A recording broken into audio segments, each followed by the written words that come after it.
Today, inshallah, let's do something light and different, inshallah. And this is impromptu, so if I make some mistakes, I apologize to the viewers online. You can correct me historically. It's a bit of a history. As you all know, I have some passions in academics. One of them is history. And I wanted to, bring up a topic I was reading about recently, and that is a very important chapter in the history of Islam in America, here in America.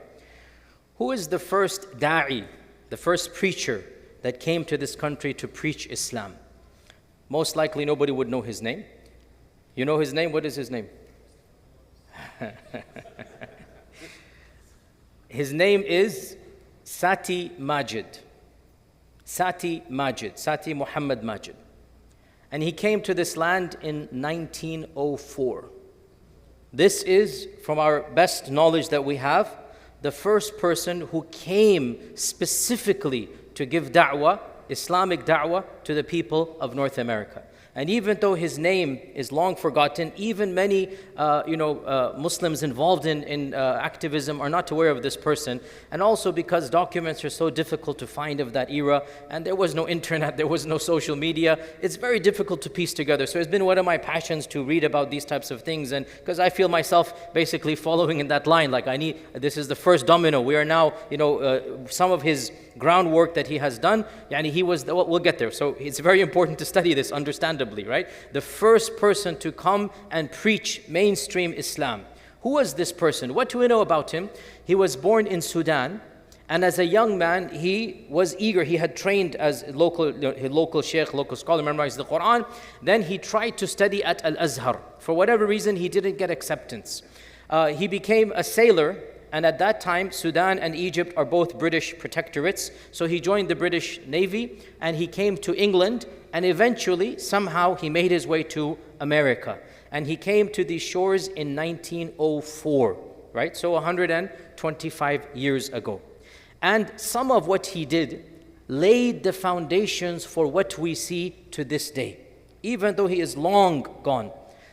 We're trying to piece together, as I said, he was active in Philadelphia, he was active in New York, he was active in Michigan, and in other cities as well, Chicago as well. And he was the first person to try to form a national institute or a national umbrella organization. You know, we now have, mashallah, so many national organizations. Who's the first person to really try to link the Muslims together, various cities? It was Sati Majid. And he formed, we don't even know the name of it because we have different names, the Islamic Federation Association, the Islamic Benevolence Society, the Islamic Charitable Association. Various names were given. We have them in various documents. Perhaps sometimes he didn't even officially file. But what he did was he got the Muslims of every community. We know, for example, one of the main things that he did in Michigan, he was the one who first purchased the first Muslim graveyard of all of America that we know of, official graveyard. As for unofficial graveyard, as we know, there were many enslaved people that were brought here as Muslims. No doubt they are buried places around this country. That's an unofficial graveyard. What's the first official graveyard where somebody purchased land and said this is going to be a Muslim graveyard? That is in Dearborn or Detroit. I don't know exactly the city, but basically in that city, in that area of Michigan. And who purchased it? Sati Majid was the one who gathered the funds from the people, and he purchased it, and 593 spots, I think, were assigned at that time. Now, why Michigan? What's going on in Michigan? And by the way, any of you that's been to Michigan, you know Dearborn, Michigan is the Arab capital of the world, right? You find signs in Arabic, actually street signs in Arabic.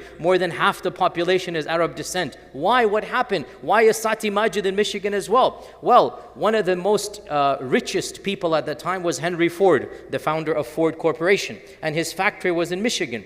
And he was the one who hired tens of thousands of Ottoman Arabs. Of course, the Ottoman Empire at the time, 1890 onwards. He imported them basically. He brought in lots of laborers to work in his factory. Why did he bring in Arabs? Why did he bring in people from this region? Because he found them to be honest and working good hours, and the most important thing, not getting drunk. So he preferred to hire, and he's the one who gave tens of thousands of visas back in that day so that manual laborers, workers come. Now, the Arabs of that region, this is now Palestine, Lebanon, Syria, and particularly Ottoman Levant, as they called it back then, there were many Shia, many Sunni, many Duruz. And that's the people that came. But at that time, they didn't care about these sectarian differences. They did not build a masjid at that time. They were laborers, they're not ulama, they're not mashayikh, they're people coming for rizq, for money, right? So Sati Majid comes and he brings them together and he forms a nadi, an association, and he starts, campaigning, he starts to create some safe space for them. Same thing in New York, same thing in Chicago. And he took charge, he actually, he perhaps felt ambitious, and inshallah, and he has good intention. He started calling himself, don't laugh guys, it's true, Shaykhul Islam fi America, okay? He called himself Shaykhul Islam fi America. So this is the first Shaykhul Islam that we had in America. And inshallah, he's sincere. The point is, you have to realize it's a different time and place, right? He's trying to do something for the ummah. And whatever he's doing, perhaps these titles helped at that time. People are going to trust him, whatever it might be. Also, of the things that he did is that he began preaching and teaching Islam to many of the Muslims who had left practicing Islam. You have to realize that the first batch that came here voluntarily, generally speaking, they weren't the religious types, right? Knowing they're going to leave Muslim lands, going to a strange land where there are no mosques, no Muslims, right? You understand these were people in circumstances difficult. The priority is not the deen. So, in fact, surveys, I read a PhD that was done back in the 50s. They had a survey of how many Arabs in Chicago, because at that time there were no Pakistani Desis in the 50s. Right now, Chicago is, mashallah, Chicago Sharif. Back then it wasn't Chicago Sharif. You guys didn't get the joke, the Arabs here. It was Hyderabad these days. But anyway, back then it was majority Arab population in that region. And a survey was done. What percentage are actually fasting Ramadan? I forgot the statistic, but it was like 10%, right? You have to understand, there were no mashayikh, there were no ulama, there were no masajid. It's just an informal survey that they did in that time. So this is a different era. People like Sati Majid come and they are giving basic street da'wah, we call it, okay? And they're just trying to help the Muslims in whatever way they can. One of the things that we have recorded as well is that he would actually take on the social problems of the Muslim community. So for example, again, England at that time was still a colonial power. England controlled so many different lands, India and Yemen, and it so happened that there were a large group of sailors who had been hired by the British to work in their navies from Yemen and from India. And when the ship came to America, they were left stranded without pay. Maybe dozens of sailors, and they were literally starving, no pay, they're brown skinned, they cannot work. You know how it was back then, right? Very different. So Sati Majid wrote a letter, we have the letter preserved. He wrote it to the High Consulate of England, right? And he is saying that these are your servants, they came on your paycheck, it is your obligation to take charge, and he wrote a very, adab, very well, perfect grammar, everything, and he's taking on, he goes, and I am there, the Reverend Sati Majid. The Reverend is the Shaykh. I'm their Reverend, Sati Majid. So he's taking charge of this community. Also of the things that he did, he is the first Daee or preacher to challenge the non-mainstream movements that became common at that time. Now this is a chapter of history that perhaps some of you are not aware, but you should be aware of this.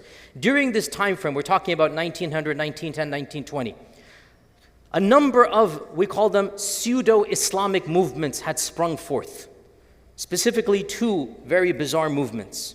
The first of them was founded by somebody who called himself Noble Drew Ali. Noble Drew Ali. And this movement was called the Moorish Science Temple. Moor means Muslim. The Moorish Science Temple. And this Noble Drew Ali said he is the Prophet of Allah. And this Noble Drew Ali wrote a book called The Holy Quran of Noble Drew Ali. It's available on Amazon, you can buy it, or you can available at libraries. Obviously, there's nothing to do with Islam. You will see the term Mecca, you will see the term Quran, you will see the term Muhammad, but ideas, theology, aqidah, nothing. So, Sati Majid was the first person to start saying, hey, this person and this movement has nothing to do with real Islam. And after this, another movement came that became much more popular, and that is the Nation of Islam. And the Nation of Islam had its own trajectory, but this is right after Sati Majid. So Sati Majid began preaching against the version of quote-unquote Islam that Noble Drew Ali is preaching. It's nothing to do with Islam. And along with this, ironically, and this is something of interest to many of you from a particular region, a particular Da'i came by the name of Mufti Sadiq Muhammad is his name. And he was sent by Mirza Ghulam Ahmad's community. He was perhaps the second Da'i sent to preach his version of Islam. Obviously, his version of Islam is not our version of Islam. And he landed here in the 1920s. When he landed, by the way, the government stopped him and jailed him for 7 weeks.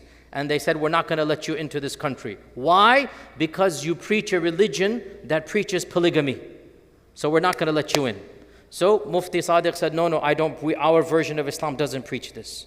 So he was allowed in. So Mufti Sadiq then also began going and calling people to his version, which is of course Ahmadi or Qadiani Islam, as you know. So that's not, we don't consider them to be within our fold as we know. But he began preaching. And again, Sati Majid, when he finds out the theology, he's like, no, these people aren't, these people aren't rightly guided.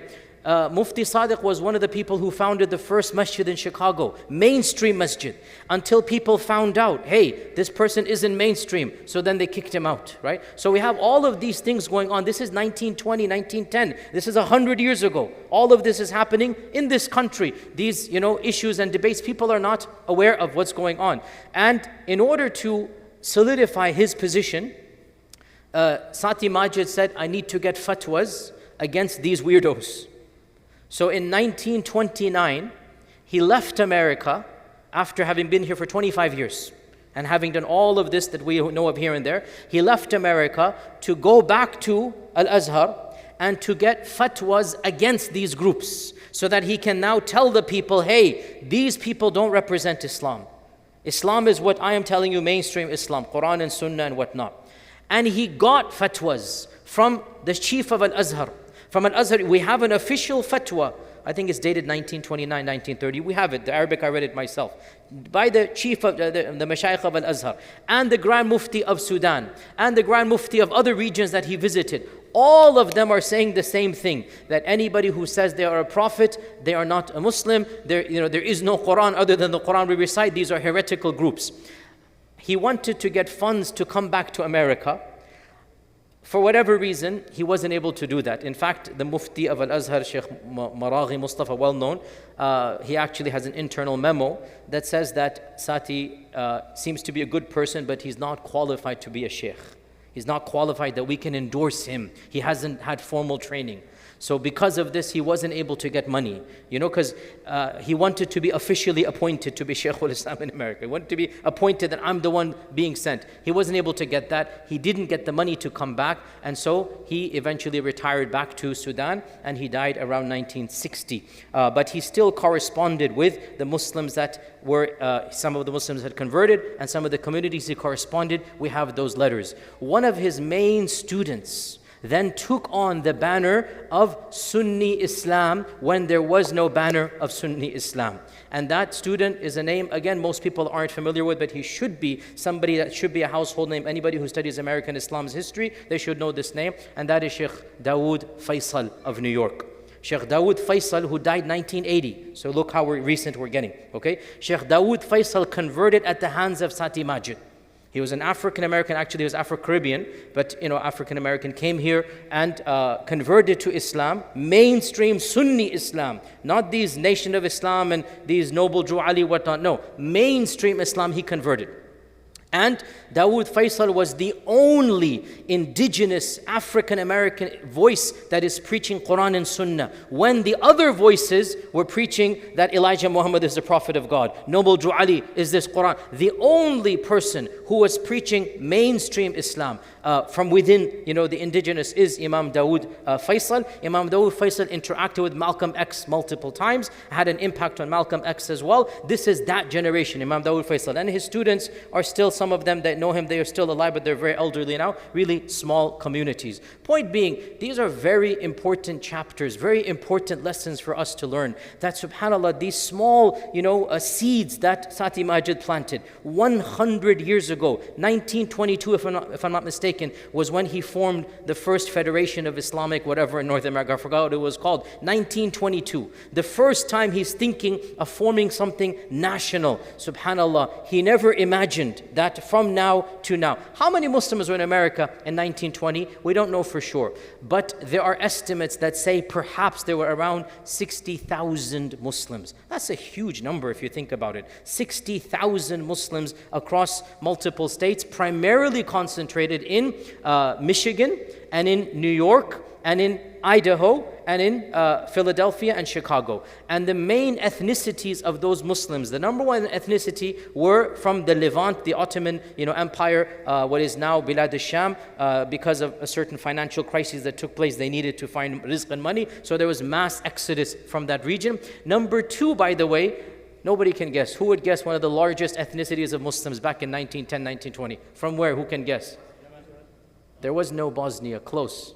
Albania, that region. The second largest is Albanian, because the communists had taken over, because there were things happening over there. So there was mass exodus from that region to find safety. So the first masjid in New York was actually the Albanian masjid. Can you believe? Subhanallah, right? And Sati Majid visited that masjid and helped that masjid out as well. So we had a large group of Albanians as well. And then Pakistanis. Any Pakistanis? 1910, were there any Pakistanis? Guys, there was no Pakistan in 1910. Were there Indians? Yes, there were Indians here. There were Indian, what we would call Indian speaking Urdu, Indians from other backgrounds, Indians, that region is all India, Bangla speaking Indians, yes, there were.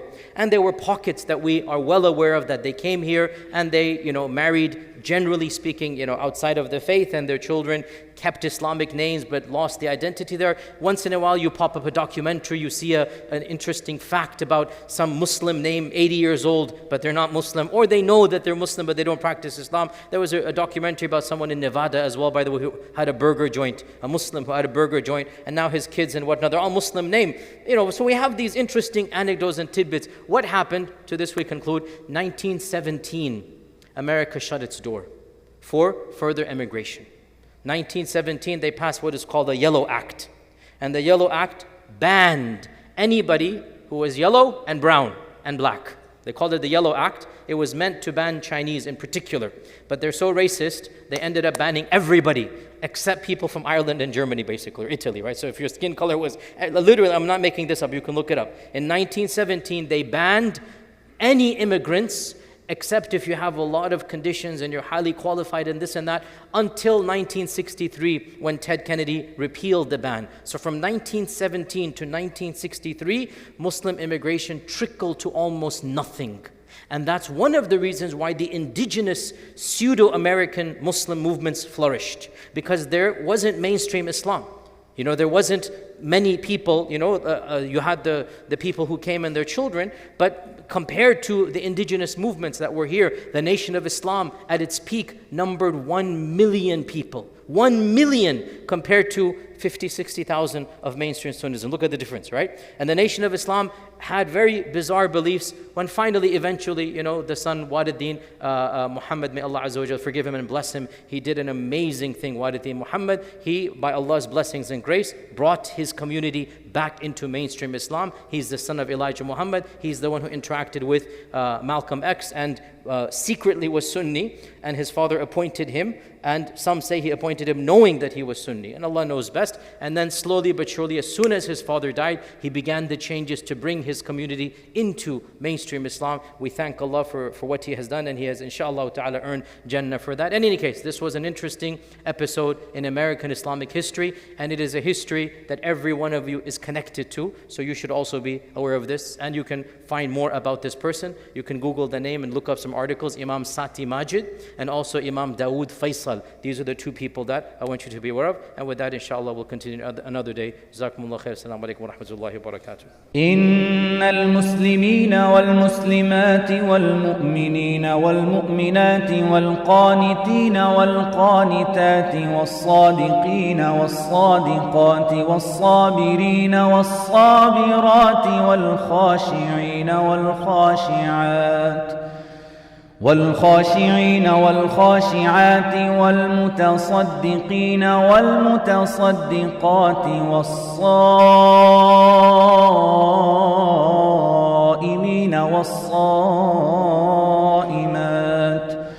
والحافظين فروجهم والحافظات والذاكرين الله كثيرا والذاكرات أعد الله لهم مغفرة وأجرا عظيما.